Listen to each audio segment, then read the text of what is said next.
আসসালামু আলাইকুম শিক্ষার্থীরা, তোমাদের জন্য আমি একটি নতুন আপডেট নিয়ে এসেছি। আপডেটটি কিছুক্ষণ আগে জানা গেছে এবং তোমাদের মনে এটা নিশ্চয়ই ঘুরপাক খাচ্ছে।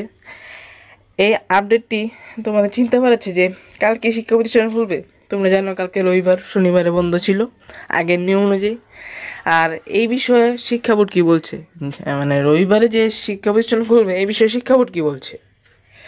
নোটিশে যা বলা আছে, আগামীকাল রবিবার খুলছে না শিক্ষা প্রতিষ্ঠান।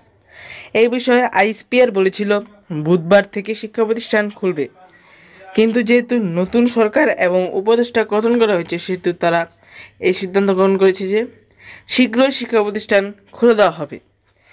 এটি বলার কারণ হলো যেহেতু ছাত্রছাত্রীরা পুলিশের অনুপস্থিতিতে দেশ নিয়ন্ত্রণ করছে, তাই এই সিদ্ধান্ত গ্রহণ করা হয়েছে। এবার এরকম আপডেটের জন্য আমাদের চ্যানেলটিকে সাবস্ক্রাইব করে রাখতে পারো। আর কালকে শিক্ষা প্রতিষ্ঠান খুলছে না, এ তোমরা জানোই। তো দেখার জন্য ধন্যবাদ।